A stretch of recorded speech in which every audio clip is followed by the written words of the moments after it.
Hello and welcome to Story Radio, the podcast for readers, writers and lovers of short stories everywhere.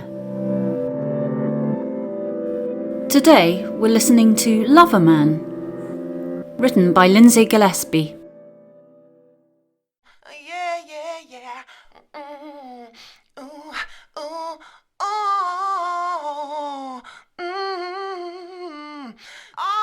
Loverman, narrated by Luke Blackwood Stevenson. Livingston Franklin was working late at St Jude's, but by some fluke he was an historic 10.5 minutes early. Time enough for a visit to the goddess M.C. Granahan. Simone M.C. Granahan was in charge of the staff canteen in the underworld of the hospital basement, and Livingston Franklin had long worshipped the rubber mat she stood on. The canteen queue flowed out and down the corridor. Livingston nodded away. He knew most everyone. The cleaning crews, all the nurses, the security guards, the medics. He flipped his lanyard so it faced out, so you could make out the little promotion he'd awarded himself. Dr. Livingston, it said. He'd scribbled it on, just for a laugh. The goddess had honked pungently through her nose when she spotted it, and chastised him on his spelling. Livingston worked 2 jobs. A cleaner on B Block. He was a bit of a singer also. Soul music. The stage name he went by was Mr. Loverman, and it would be fair to say that there wasn't an Al, a Smokey, a Stevie or a Marvin he hadn't taken a pop at one time or another. He had this big, bassy growl on him, and there'd been a rumour going round that one of the big labels was serious about signing him. A rumour started by himself. The only signing going on now were his initials, which sprouted up on the cleaning timetables perched over every bog in B Block. He sighed. Junior doctors flapped off and away to other hospitals. Interns and nurses shot off after their training at St Jude's, a lot of them with their hearts set on Australia. But there was only one place for Livingston, stateside. A pilgrimage to pay homage to all the soul greats. Stax, Memphis for St. Otis, Motown, Detroit for St. Smokey, and saving the best for last, Muscle Shoals, Alabama, where St. Aretha Franklin had reigned supreme.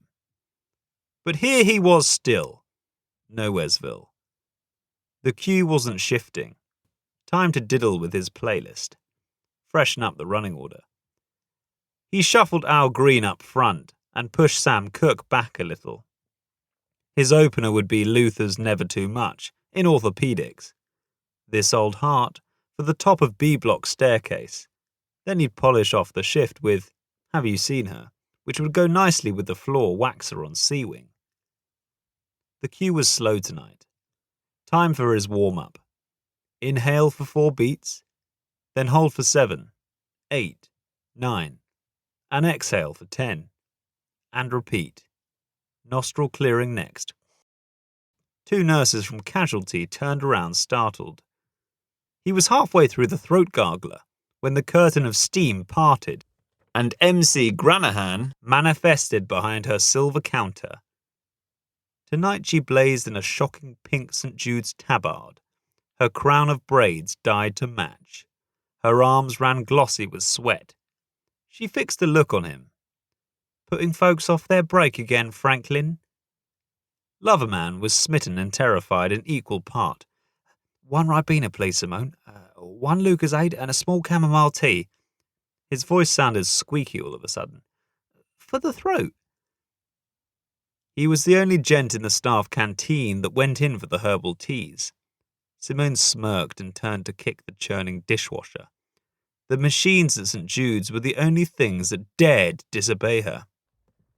Livingston remembered he was starving as usual, and took the opportunity to half-inch the last of the Scotch eggs. She'd been known to let him get away with a freebie, now and again if she was in a reasonable mood. She wasn't. She dinged his knuckles with the milk jug, and he dropped the whole plate. Pimply eggs staggered off along the canteen floor, kabooinging between chair legs. A junior doctor went in with a pretend rugby tackle. Then all his table joined in. They passed the eggs up the line, to Livingston one at a time. He faked a laugh and picked off the fluff stuck to the eggs. "I'll have to charge you for the whole lot. That'll be £9.70p, said Simone, and she stuck her hand out. "And you'll want to give those eggs a good scrub. They'll be riddled." Livingston considered the mystery of MC Granahan's riddled heart. 2 whole years he'd been knocking at her door, so to speak. Though the canteen counter was surely not the place to talk about matters of the heart, he'd been reckless. He'd invoked her namesake, the magnificent Miss Nina Simone. Did that name not mean anything to her? It did not. He'd had a go with "I Put a Spell on You," and had done better with "My Baby Just Cares for You," right here at her splattered counter. "Come and hear me for real. Come and check out the band." Just one time, he begged her. He could add her to the non-existent guest list any time, he'd said. Loverman and the Lover Brothers played the graveyard shift. Mondays down the Butcher's Arms at the other end of the street to St. Jude's. Handy, since the Butcher's clientele had traditionally been in the habit of starting the night in one and finishing it in another. But the band had just scored a new slot Friday night.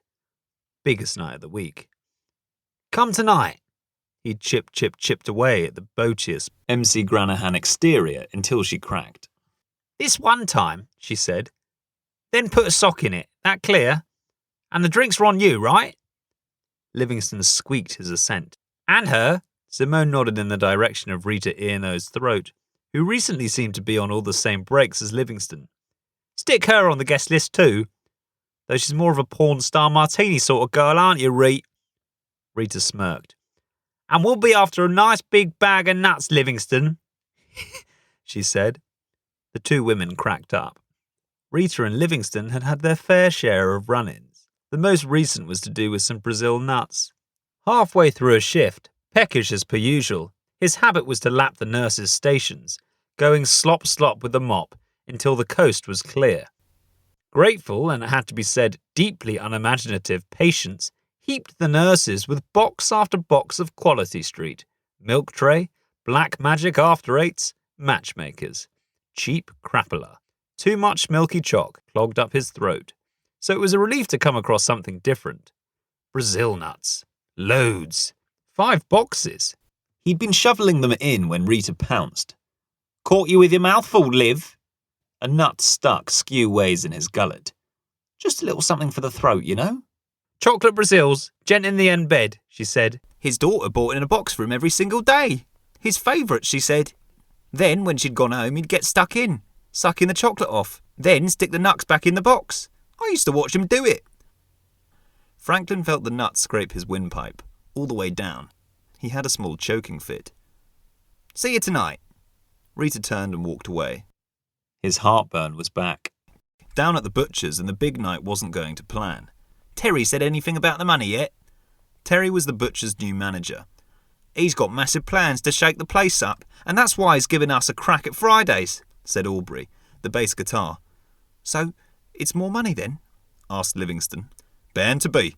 Longer sets for starters, and Friday nights different punters," Terry says. He wasn't wrong. Monday nights were 15, 20 customers tops. Mondays were the Jamaican gents clacking dominoes at the big window seat, and a few late shifters from Jude's dribbling in for a quick one. Now and then, the odd terrifying nurse's hen night invaded, braying for antics Loverman felt ill-equipped for.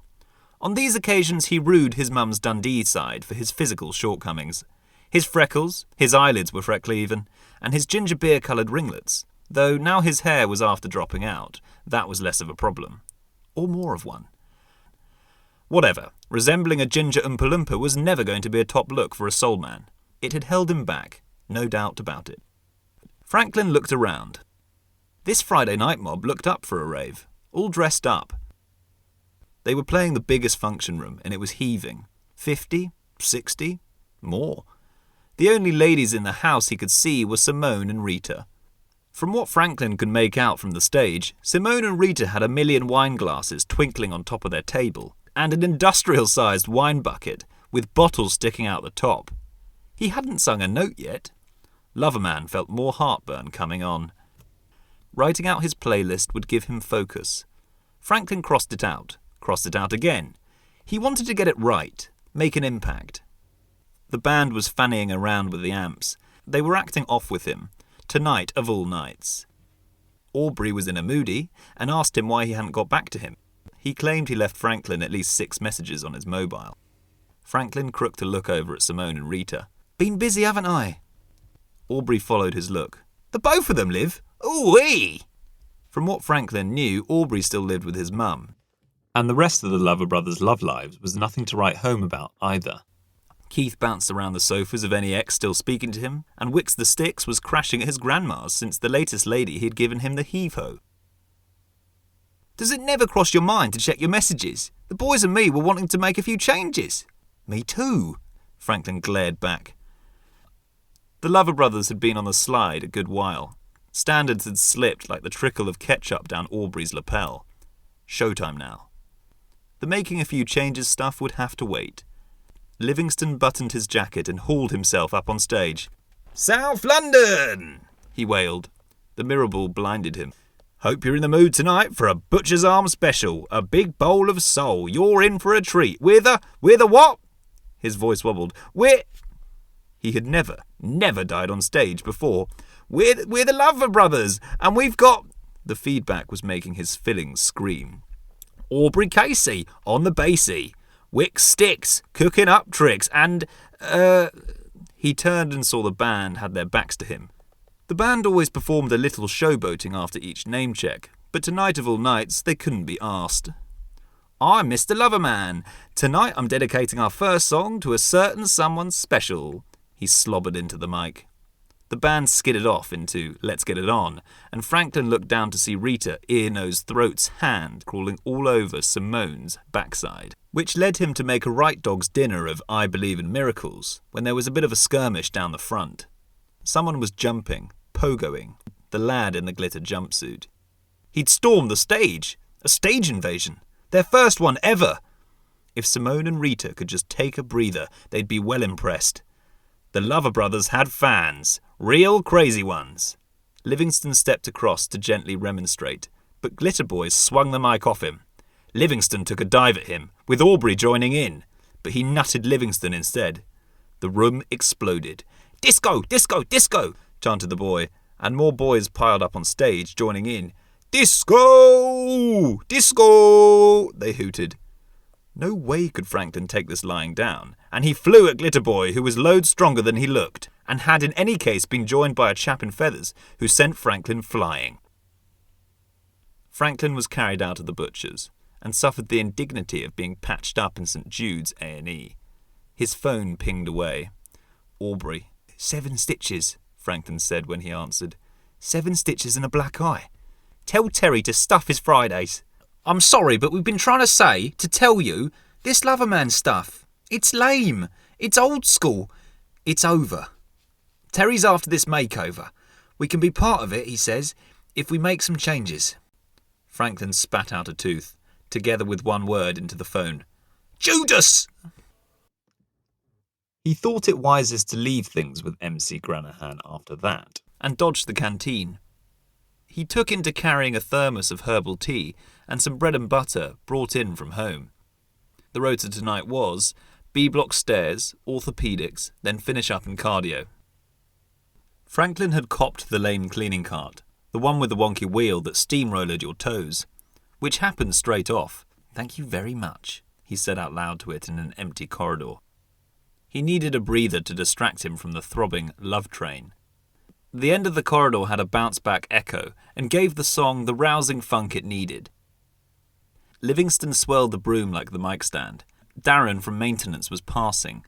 I Believe in Miracles matched the groove he needed for a mop attack along the top staircase. He was strutting his stuff tonight, even with the sore eye and the missing tooth. He backed up the mob wagon and started on a slow glissando with Try a Little Tenderness. The lift opened and Mikey pushed out a trolley prepped for theatre. "Nice one, Franklin." These were his audience, his people. Right then, it was definite. He was going solo. The Lover brothers were just a buggery ball and chain weighing him down. He'd been carrying them forever. It was going to be Livingston Franklin's chance to shine now. His time, top of B block staircase. His fave. You could let all hell loose here. B-block atrium was St Jude's Royal Albert Hall, acoustically speaking. If you sang down into the stairwell, the beat rippled out and floated back. Immense. "Doctor!" a woman's voice calling him. "Can you help me, please?" He braked the cart and followed her. She disappeared into the shadows of cardio. "I was looking for one of the nurses, but I can't find them. Then I saw you." She was shining-skinned, with a voice that lilted. "Would you mind keeping an eye out on my husband, so I can get a bite from the canteen? If he wakes, just tell him that Aretha will be back in 2 shakes." "Aretha?" "He'll be in good hands, Aretha," Franklin said. And she stepped out through the curtain and down the ward. He pulled the curtains back about the bed and looked down at the shape of a man buried amongst the tubes and coils. The bed was lit with a low blue light. There was a hum of soft bleeps, and he waited on the oxygen pump to count him in. Going solo had been the right move for him. Here he was already, doing a private engagement. All the great soul men, Otis, Curtis, Marvin, when they'd thrown off the shackles of their bands, they'd soared. No need to think about the playlist. He had the song. He started low. His voice sounded good to him in this dimly lit space, fierce and tender, both. When a man loves a woman. 1 tear, then 2, dropped from Livingston's eyes and pinged onto the heart monitor. This is what he should have been doing all along. Songs of healing, to people who appreciated his talent. He'd been such a plonker pissing it away down the butcher's. The ventilator suddenly lost its rhythm. It lurched in a crazy frenzy, the monitor flashing yellow and red. Amongst the churned sheets, the patient was trying to surface, trying to say something. Loverman kept singing as he took the man's hand in his. The bleeper stopped bleeping. The shining skin lady rushed up and parted the curtain. "Did he ask for me?" Franklin shook his head. "It's all fine now." The ventilator ran sweet again. Livingston Franklin's heart thudded. He started alto with "I Say a Little Prayer." He sang across the bed to the lady with wet cheeks, still holding her husband's hand. And in the electric blue light with the curtains drawn, they locked gazes, and Franklin sang full into the heart of Aretha. Best performance of his life.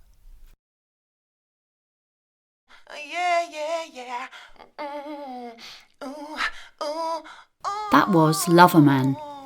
It was written by Lindsay Gillespie, produced by Martin Nathan, and read by Luke Blackwood Stevenson. If you've enjoyed listening, don't forget to follow @Story Radio UK on Twitter, Facebook and Instagram. Goodbye. Baby, yeah.